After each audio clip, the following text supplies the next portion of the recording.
받았습니다. 또한 우리 호산나 찬양대의 은혜로운 신령한 찬양을 통하여 또 은혜를 받았습니다. 이 시간도 말씀 통하여 은혜 받고 언제나 어디서나 누구 앞에서나 주 예수 그리스도를 믿으라. 그리하면 너 안의 집이 구원을 얻으리라. 담대히 말할 수 있는 능력 있는 그리스도인들이 다 되기를 바라는 것입니다. 사람이 어떤 말을 할 때 그 말을 어디서 가져왔느냐 하는 것을 보면은 그 사람의 말의 가치가 달라집니다. 어떤 사람이 어떤 말을 하는데 책에서 보고 그 말을 할 때는 별로 가치가 적습니다. 또 어떤 사람이 남에게 들어서 그 말을 하는 것도 역시 별로 가치가 적습니다.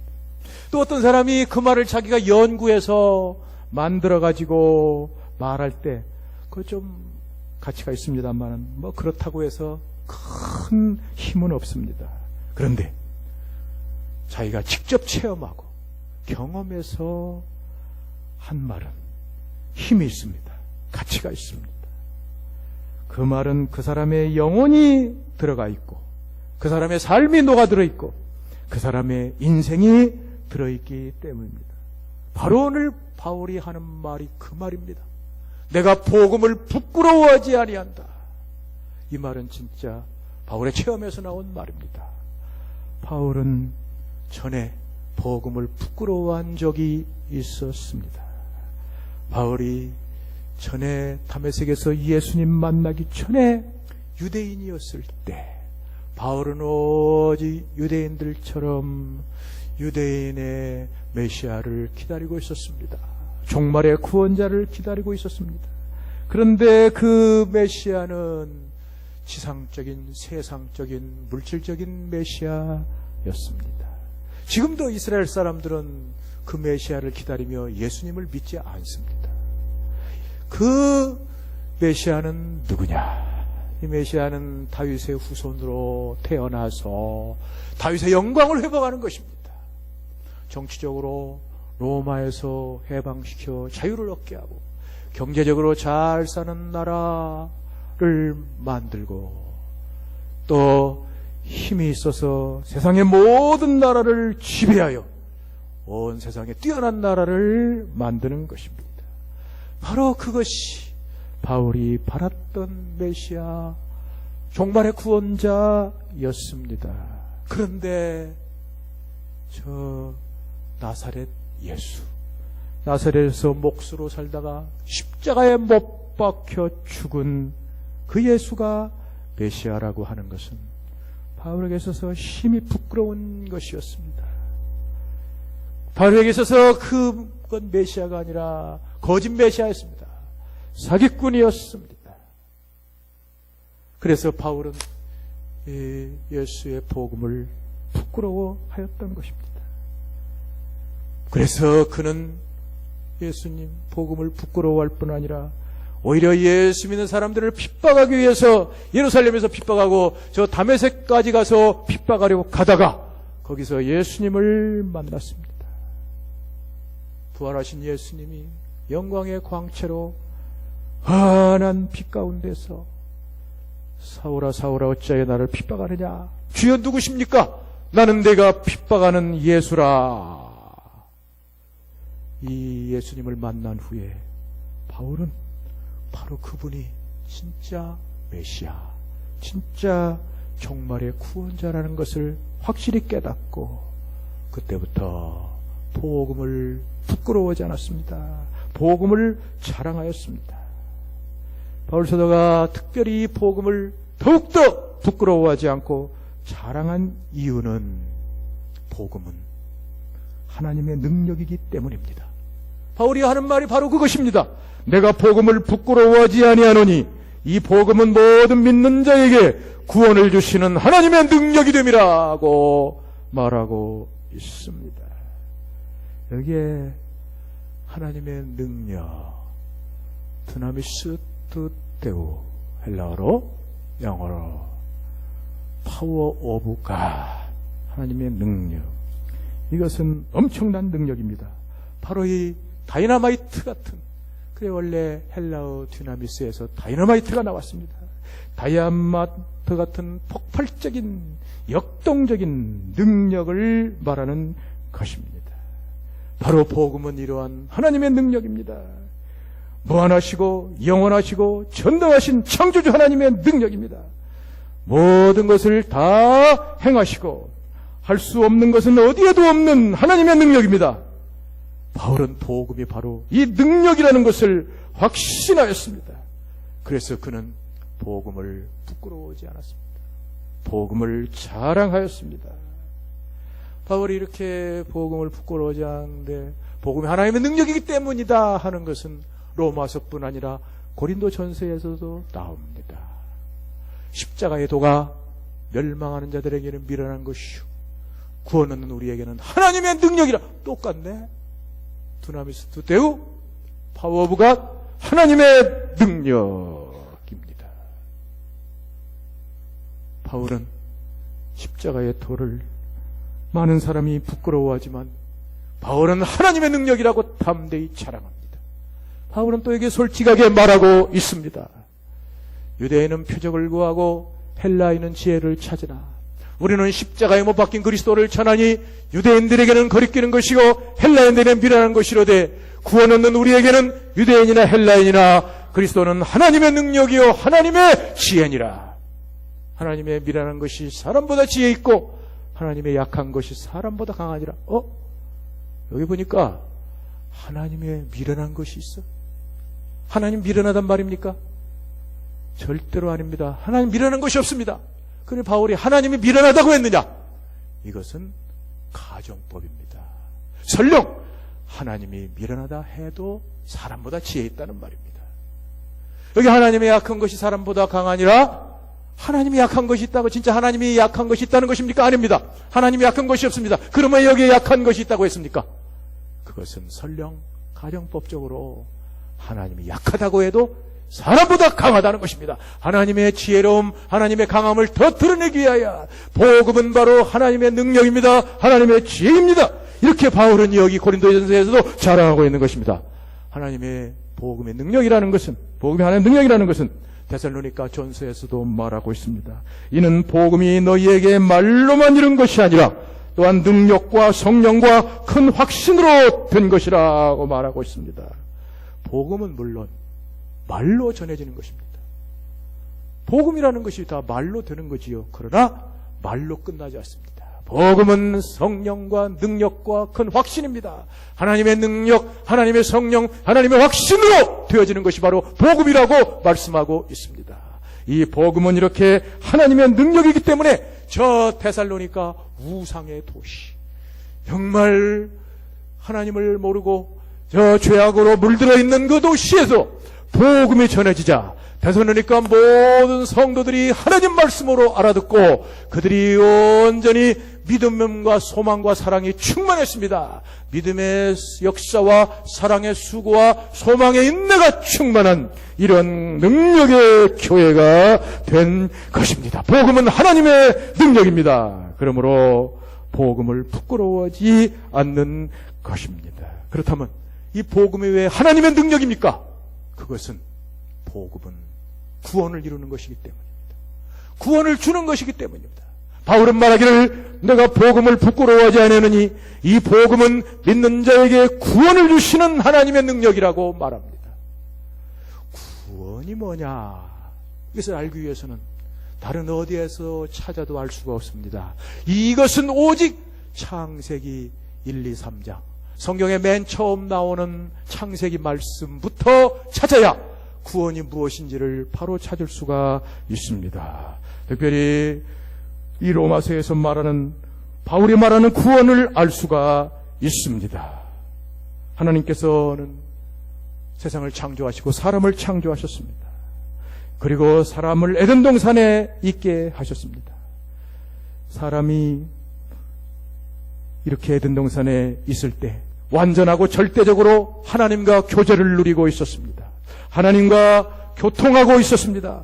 그 사람은 절대적으로 완전 무죄한 상태로 죄 없는 사람이었습니다. 그런데 그 사람이 마귀의 시험을 받아서 타락하여 죄에 빠졌습니다. 하나님을 배반하고 그는 완전히 타락한 죄인으로 전락하고 말았습니다. 사람 무엇인지 알려면, 구원이 무엇인지 알려면 또 창조만 알 뿐 아니라 타락도 죄도 알아야 됩니다. 그리고 그 타락과 인간에게 죄와 비참을 가져다 주게 되었습니다. 구원이란 무엇입니까? 바로 창조된 인간이 죄와 타락 가운데 떨어졌는데 다시 창조된 상태로 돌아가는 것입니다. 회복되는 것입니다. 이것이 바로 구원인 것입니다. 구원에 대한 정의는 그 이상도 없고 이하도 없습니다. 바로 이것이 구원입니다. 구원은 그러면 현실제적으로 무엇입니까? 죄로부터 구원을 받는 것입니다. 세상의 모든 사람들은 다 지금 말한 이 사람 아담의 후손으로 모두가 다 죄를 가지고 태어났습니다. 사람이 부모의 모든 것을 다 담습니다. 얼굴 모양도 성격도 또 질병도 가지고 다 태어나듯이 사람은 아담의 모든 죄를 가지고 다 태어났습니다. 우리 모두의 죄는 하나님 보시기에 다 책임이 있습니다. 이것이 바로 로마서 3장에 바울이 말하는 것입니다. 헬라인이나 유대인이나 이방인이나 유대인이나 다 죄 아래에 있는 죄인입니다. 바울은 말합니다. 그러면 유대인이다 이렇게 죄인이 되었으면 우리는 나으뇨? 결코 아니라 유대인이나 헬라인이나 다 죄 아래에 있다고 우리가 선언하였느니라. 의인은 없나니 하나도 없고 하나님을 찾는 자도 없고 다 치우쳐 죄악 가운데 들어갔다고 하였습니다. 그의 목구멍은 열린 무덤이요 그의 혀로는 속임을 베풀고 그 입술에는 독사의 독이 있고 그 손은 피 흘리는 데 빠른지라. 파멸과 고생이 그 앞에 있고 평강의 길을 알지 못하였고 그들의 눈앞에 하나님을 두려워함이 없느니라. 인간 몸의 모든 구석구석은 다 죄로 물들어 있습니다. 죄에 오염되어 있습니다. 죄와 타락이 이렇게 인간의 본질 모습입니다. 그런 인간은 죄와 타락으로 세상에서 완전히 비참한 가운데 들어가게 됩니다. 이것이 바로 요리문답에서 가르쳐주는 것입니다. 요리문답에 타락한 인간은 어떤 지위에 이르게 되었습니까? 타락한 인간은 다 죄와 비참 속에 있습니다. 이것이 바로 인간의 모습입니다. 이 모습이 맨 먼저 범죄한 아담에게 나타났습니다. 하나님은 범죄한 아담에게 나타나셔서 아담에게 이렇게 말했습니다. 아담아, 내가 내 아내의 말을 듣고 열매를 먹었은즉 땅은 너로 저주를 받고 너는 평생에 수고하여 열매를 먹으리라. 내가 흙으로 돌아갈 때까지 얼굴에 땀을 흘려야 먹을 것을 먹으리니 내가 그것에서 취함을 받았음이라. 너는 흙이니 흙으로 돌아갈 것이니라. 결국 이것이 인생입니다. 오늘날 사람들은 다들 속고 있습니다. 성경에서 제시하는 진짜 인생의 모습을 모르고 속고 있다가 나중에 때가 되면은 아차 그렇구나 하고 그때 가서야 깨닫는 존재들입니다. 오늘날 사람들은 문명이 발달하고 편리한 세상이 되니까 모든 것이 다 화려하고 즐겁고 행복한 세상으로 알고 있습니다. 그러나 한껍데기만 벗겨보면 성경 말씀이 맞습니다. 죄와 비참 가운데 있는 것이 바로 오늘날의 인생입니다. 오늘날도 사람이 있는 곳마다 죄가 있습니다. 죄라는 비참이 끊이지 않고 있습니다. 여기에 모든 수고와 고통이 있다가 드디어 때가 되면 늙고 죽어서 흙으로 돌아가는 것이 바로 인생입니다. 사람들이 이것을 깨닫지 못하고 있다가 드디어 때가 되면 다 깨닫고 정말 이것이 인생이구나 하고 깨닫게 되는 것입니다. 결국 이러한 인생의 삶은 조금 더 확대해보면 얼마나 비참합니까? 인생의 결국이 죄로 인해서 죽는 것이기 때문에 사람이 먹는 것도 죄 짓고 죽기 위해서 먹는 것입니다. 사람이 입는 것도 죄 짓고 죽기 위해서 입는 것입니다. 사람이 잠자는 것도 죄 짓고 죽기 위하여 잠자는 것입니다.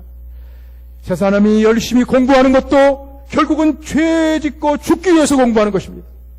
열심히 직장에서 일하는 것도, 열심히 사업을 하는 것도 결국은 죄 짓고 죽기 위하여 하는 것입니다. 이것이 인생입니다. 비참한 인생입니다. 우리 모두가 다 그 길을 가고 있습니다. 우리는 정말 우리 자신을 보면은 대단한 사람들 같이 보입니다. 여성들은 아름답게 보이고 남성들 건강하게 보입니다. 그러다가 문득 우리 주변에 나이 들어서 허리가 꼬부러지고 다리를 절룩거리는 할아버지 할머니들을 보면서 저분들도 젊었을 때는 대단히 아름답고 대단히 씩씩하고 용감한 사람들이었겠구나. 그러나 지금은 저렇게 다 되었구나. 우리도 얼마 안 있어 저렇게 되겠구나. 조금씩 느낍니다. 이것이 인생입니다. 이 비참한 가운데 빠져있는 인생, 죄 가운데 있는 인생, 여기에서 구원할 수 있는 것이 무엇입니까? 먼저 이 세상에 있는 어떤 것도 이러한 가운데서 인간을 구원할 수 없습니다. 바울은 고린도전서 1장에 이 사실을 분명히 말씀하고 있습니다. 세상이 자기 지혜로 하나님을 알지 못하는 거로 하나님은 전도에 미련한 것으로 믿는 자들을 구원하시기를 기뻐하셨도다. 세상이 아무리 지혜롭다고 해도 세상은 하나님을 알지 못합니다. 결국은 세상은 구원할 수가 없습니다. 세상이 자기 지혜로 하나님을 알지 못하는 거로 하나님은 전도에 미련한 것으로 믿는 자들을 구원하시기를 기뻐하셨다. 이 세상에서 최고의 지혜가 무엇입니까? 그건 철학입니다. 철학은 오늘날도 그렇지만 옛날 헬라 세계에는 최고의 지혜였습니다. 철학이란 말 자체가 지혜에서 나왔습니다. 철학이 영어로 필로소피아죠. 소피아, 지혜. 필로스, 사랑, 지혜, 사랑, 지혜에 지혜를 사랑하고 지혜를 찾는 것이 철학이었습니다. 이러한 철학은 사람들에게 매우 흥미있는 것입니다. 대단한 호기심을 불러오는 것입니다. 철학은 여러 가지 이론들을 가지고 있습니다. 여러 가지 체계들을 가지고 있습니다. 그러나 철학은 이론들만 가지고 노닥거립니다. 관념들만 가지고 노닥거립니다. 철학은 관념에 시작해서 관념으로 끝나는 것입니다. 그것은 사람을 구원하지 못합니다. 철학은 아무리 노력한다 할지라도 그 인간의 철학, 지혜로 하나님을 알 수 없습니다. 바울이 말하죠. 세상이 자기 지혜로 하나님을 알지 못하는 거로. 그런데 이 철학자 중에서 최고의 철학자가 나왔습니다. 그게 누구냐? 1800년대 독일의 사람 임마누엘 칸트입니다. 이 칸트는 다른 철학자가 내놓지 못한 중요한 이론을 내놨습니다. 그건 뭐냐? 사람은 보이는 것만 알 뿐이지 보이지 않는 건 알 수 없다. 사람은 현상계만 알 뿐이지 물자체 그것은 알 수 없다는 것입니다. 그러므로 사람은 보이는 감각세계 이것만 오감으로 느껴서 아는 것뿐이지 보이지 않는 세계 알 수 없다. 그 순수의 성비판의 세 가지, 신과 자유와 불사 알 수 없다. 하나님과 자유와 죽지 않는 것, 영생은 불사는 알 수 없다고 분명히 단정을 지었습니다. 얼마나 훌륭한 철학자입니까? 딴 사람들 시간 낭비하지 말고 온전히 무릎을 꿇으라고 말했습니다. 세상 지혜로 구원할 수 없습니다. 뿐만 아니라 세상의 도덕도 마찬가지입니다. 사람들은 도덕, 윤리를 통해서 인간을 구원할 수 있다고 생각하며 그들의 인간의 삶을 개선하려고 애를 써옵니다. 도덕적으로 사람들을 개선하고 고양하고 이 세상을 좋은 세상으로, 이상주의적인 세상으로, 유토피아로 만들려고 애를 써왔습니다. 이런 모든 것들이 스스로 구원하려는 세상의 노력들입니다. 그러나 이런 것들은 아무것도 얻지 못합니다. 결국 솔로몬이 말한 것처럼 헛되고 헛되니 헛되고 헛되다. 모든 것이 다 헛된 것으로 돌아가지 않았습니까? 정말 그들은 혼자 노력을 해봤습니다. 다른 사람과 함께 노력하기도 했습니다. 이 모든 것이 다 헛되다는 결론에 이르게 되었습니다. 오늘날 사회를 보면 알지 않습니까? 얼마나 많은 도덕가들이 많습니까? 얼마나 많은 윤리를 가르치는 사람이 많습니까? 그러나 세상은 점점 더 이렇게 무서워지고 범죄가 어린아들까지 파고들고 저 동성애자들이 대놓고 돌아다니면서 시위를 하고 세력화를 하고 있는 이러한 세상이 되어가지 않습니까? 결국은 세상의 도덕도 사람을 구원할 수 없는 것을 우리에게 보여주고 있습니다. 뿐만 그렇다면 저 이방 세상은 구원하지 못하더라도 저 유대의 율법은 구원하지 않겠느냐.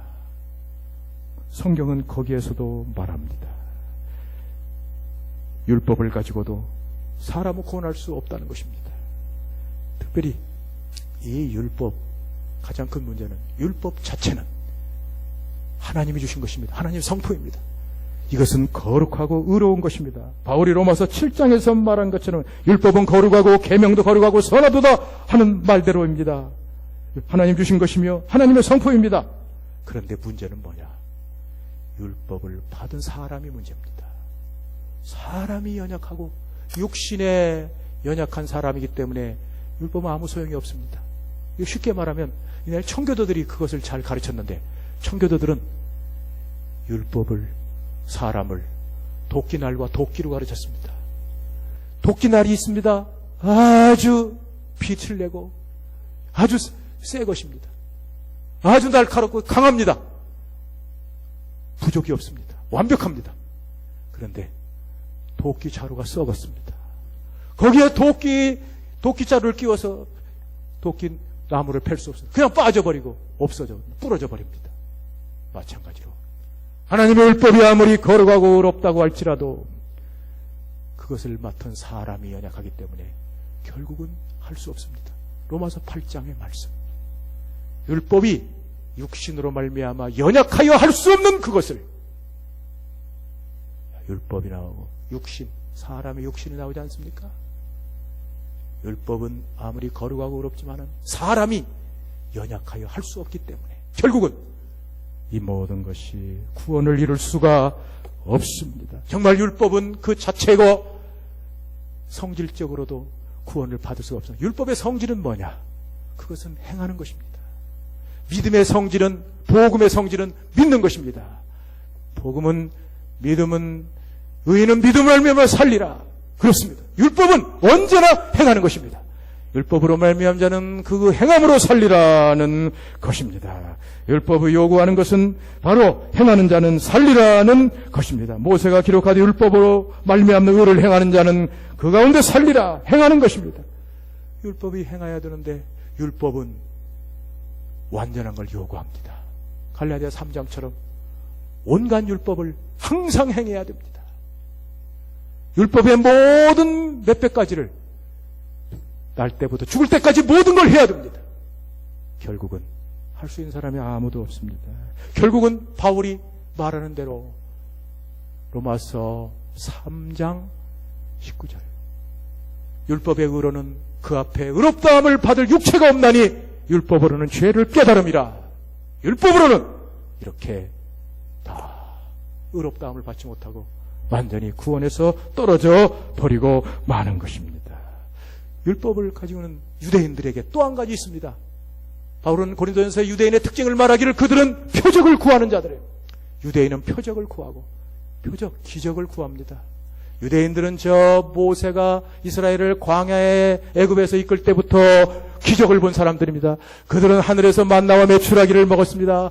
광야에서 만나에서 밤석에서 물을 냈습니다. 그들은 홍해바다를 갈랐습니다. 그들은 놀라운 기적들을 보고 자란 사람입니다. 이런 사람들은 예수님이 세상에 오실 때도 기적을 요구했습니다. 당신이 메시아 되는 표적이 무엇입니까? 표적이 뭡니까? 기적을 보여주시오. 바로 이런 사람들은 그 기적을 추구하는 이 사람들, 오늘날 종교적 기적 구하는 사람과 똑같습니다.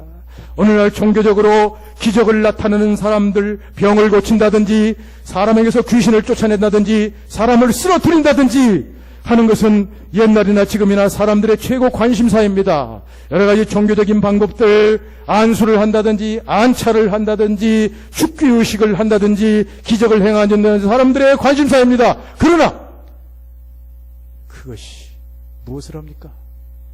인간의 겉으로만 몸만 손댈 뿐입니다. 인간의 영혼은 손댈 수 없습니다. 인간의 영혼 속에 있는 이 죄악을 그게 해결할 수 없습니다. 그런 모든 것들은 다 거짓된 것입니다. 이 모든 것, 세상이나 율법이나 모든 것이 다 인간을 구원할 수 없습니다. 오직 한 가지 인간을 구원할 수 있는 것은 바로 복음입니다. 그러므로 바울은 복음을 자랑하는 것입니다.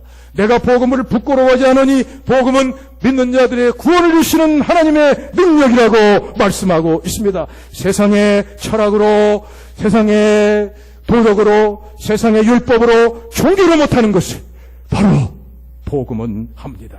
온전히 복음은 우리들에게 완전한 구원을 이룹니다. 그럼 어떻게 복음이 구원을 이룹니까? 그것은 로마서 1장 16절 17절까지 쭉 보면 압니다. 내가 복음을 부끄러워하지 아니하노니 이 복음은 믿는 자의 구원을 주시는 하나님의 능력이 되미니 첫째는 유대인에게 또한 헬라인에게로다. 복음에는 하나님의 의가 나타나서 믿음으로 믿음에 이르게 하나니 기록된 바 의인은 믿음으로 말미암아 살리라. 복음에 하나님의 의가 나타났다. 하나님의 의가 뭡니까? 하나님의 의는 하나님의 심판에서 의롭다 선언받는 것입니다. 모든 사람이 다 처해 있는 그 심판에서 하나님께서 너는 의롭다 하고 선언받는 그것이 복음에 나타나. 칭의가 나타나. 이신 칭의가 나타납니다. 이 놀라운 칭의를 통해서 그들은 거룩하게 성화가 되고 그들은 영원한 성도의 견인을 통해서 끝까지 인내하여 영원한 영광의 영화로운 가운데 이르게 되는 것입니다. 이것이 바로 고린도서 1장 30절 말씀입니다. 예수는 하나님께로 나서 우리에게 지혜와 의로움과 거룩함과 구속함이 되었으니 여기에 의로움이 무엇입니까? 칭의입니까? 거룩함이 무엇입니까? 성화입니다. 구속이 무엇입니까? 영화입니다. 완전한 구원을 이루는 것입니다. 그러므로 바울은 복음을 자랑합니다. 이 복음을 부끄러워하지 않습니다. 그런데 여기에 하나님의 능력이라 이 말은 하나님의 처방이라고도 변해갈 수가 있습니다.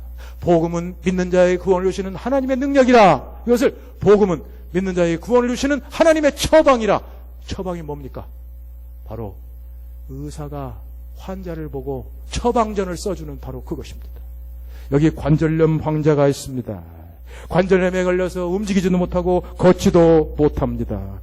아파서 의사에게 찾아갔는데 그만 의사가 치료하지를 못합니다. 이제는 전문의에게 갑니다. 전문의도 치료를 못합니다. 더 높은 의사에게 갑니다. 더 높은 의사도 치료를 못합니다. 그러다가 낙심하고 있을 때 뜻밖의 좋은 의사를 만나게 되었습니다. 그는 관절염을 진찰하더니 야 이대로 하면 됩니다. 책상에다가 처방전을 딱 써서 그에게 주었습니다. 이 처방전을 가지고 약국에 가서 약을 타 먹으십시오. 그 말대로 약국에 가서 약을 타 먹었더니 정말 관절염이 나았습니다. 움직일 수 있습니다. 걸 수 있습니다. 뛸 수도 있습니다. 완전히 나았습니다. 바로 이렇게 복음은 구원에 이르는 처방입니다.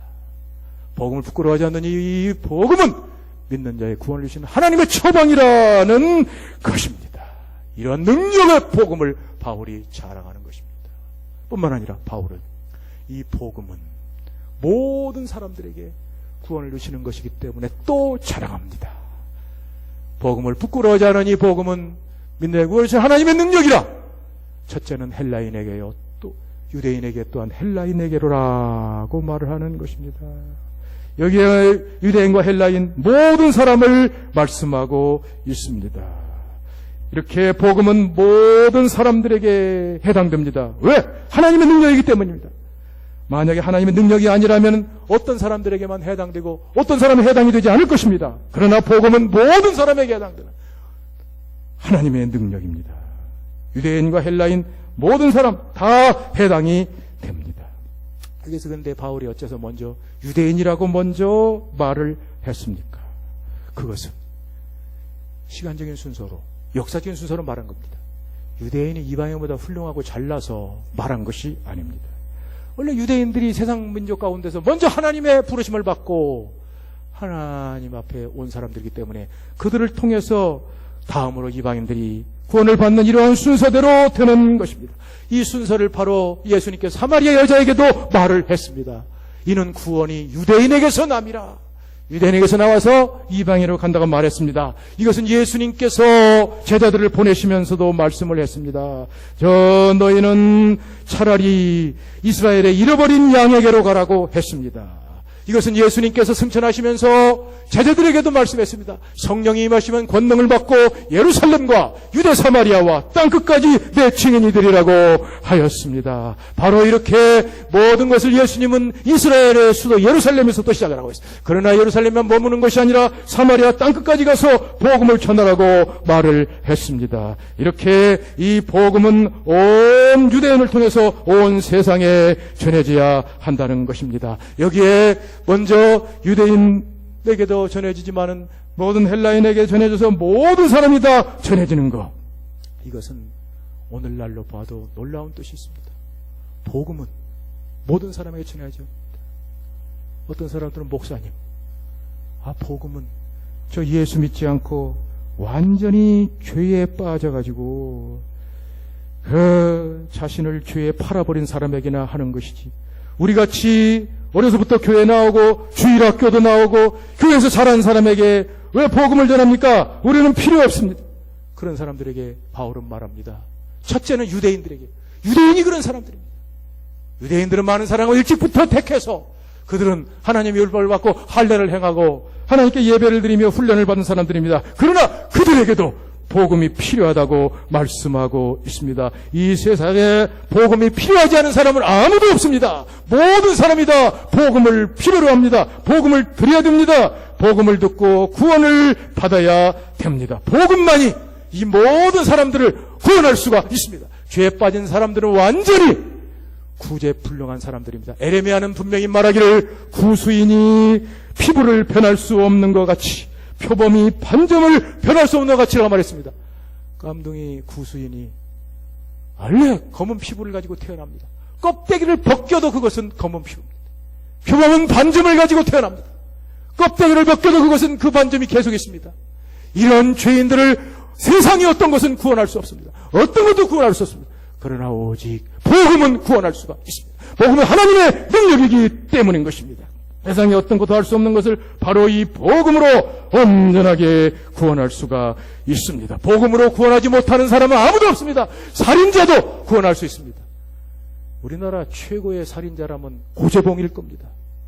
군대에서 죄를 저질렀는데 대대장 집에 가서 8사람을 도끼로 쳐 죽였습니다. 이 고재봉도 군인 교도소에 있을 때 바로 그 전도를 받고 구원을 받았습니다. 그 고재봉 구원한 그 목사님 일부 예배 때 얘기했는데 그 목사님이 바로 그 고재봉을 구원했습니다. 이렇게 온전히 구원을 할 수 있는 하나님의 능력입니다. 이러한 복음의 능력, 이 복음으로 사로잡힌 바울 사도는 로마 천지에 어디든지 복음을 전했습니다. 로마의 저 깊숙한 곳에 있는 스탠드바, 룸사롱, 더러운 곳에 앉아있는 죄인들에게도 복음을 전했습니다. 저 감옥 깊숙이 들어있는 간수에게도 복음을 전했습니다. 지진이 나서 죽으려는 간수에게 주 예수를 믿으라, 그리하면 너와 내 집이 구원을 얻으리라고 담대히 말을 했습니다. 복음은 하나님의 능력입니다. 어떤 것도 구원할 수 있는 위대한 능력입니다. 이 복음을 확신하면서 복음으로 살게 되면 우리 자신이 달라집니다. 교회가 달라집니다. 위대한 바울과 놀라운 초대교회 성도들과 같이 됩니다. 내년에 우리 교회의 목표가 바로 그것입니다. 모든 사람에게 복음을 줄 수 있는 교회입니다. 모든 사람들에게 복음을 줄 수 있는 교회가 될 수 있도록 우리 모든 성도 하나하나가 이 복음을 온전히 담대하게 전할 수 있는 놀라운 능력의 그리스도인이 되는 것입니다. 온 교회가 날마다 이 복음으로 사로잡혀 복음으로 생포나가여 이 복음을 전할 수 있는 교회가 되는 것입니다. 이제 그만둡시다. 그죠? 옛날부터 형식적으로 교회 나와서 예배를 드려도 시간만 때우고 앉아있다가 머릿속에는 엉뚱한 생각하다가 그럭저럭 돌아가는 이 하나님께 영광 가리는 이따위 교회에서 뭐합니까? 교회 나와서 거룩한 성령의 이끌로 기도하고 믿음 생활을 않고 끼리끼리 와서 독닥거리고 남 흉이나 보고 이런 추한 짓을 왜 합니까? 변해야 됩니다. 정말 그래도 믿음으로 살고 온전히 복음을 알고 사는 이러한 사람들로 완전하게 세워지는 교회가 되어야 됩니다. 이제 시작됐습니다. 모든 사람에게 복음을 전할 수 있는 교회. 이 복음이 얼마나 위대합니까? 이것은 마치 저 물에 빠져서 바다의 물에 빠져서 허우적거리고 죽어가는 사람 같습니다. 많은 사람들이 그 사람을 보고 있습니다. 보고 있지만은 그 사람을 구원하지 못합니다. 아무도 안타까운 소리만 질렀지 그 사람 구원하지 못합니다. 그런데 구명정이 보트가 다 그 사람에게 갑니다. 구조원이 내려서 그 사람을 물에서 꺼내다가 배 위에 보트 위에 놓았습니다. 그 놀라운 구원을 이루는 것, 이것이 바로 우리 그리스도인들이 할 일이고 교회가 할 일입니다. 우리 모두가 다 바울 사도와 같이 이 귀한 복음의 능력을 자랑하고 복음을 부끄러워하지 아니하고 온전히 능력으로 살아가는 진짜 참된 그리스도인 되기를 바랍니다. 인생이 길지 않습니다. 여기 미안한 얘기지만 5년 안에 갈 사람들 많습니다. 그 인생 어떻게 사시겠습니까? 과거 전통적 교회같이 단이나 마나한 성도, 그냥 종교인, 불교나 무당과 같이 그런 식으로 신앙생활 하다가 인생 정말 끝내겠습니까?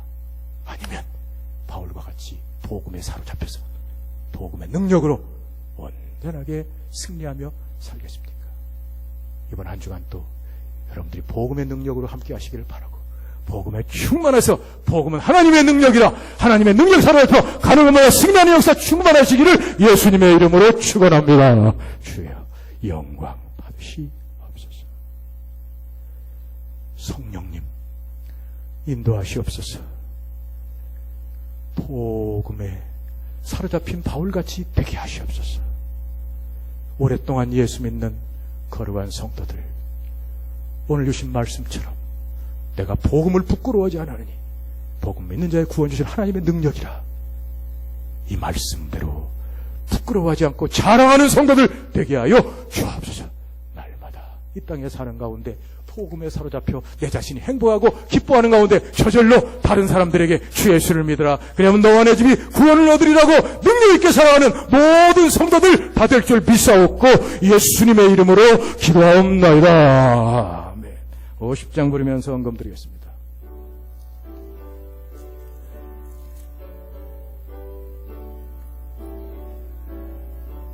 내게 모든 것 아낌없이 드리 사랑에 의지하여 주만 따라 살리 적게 드리네 적게 드리네 사랑하는 의지합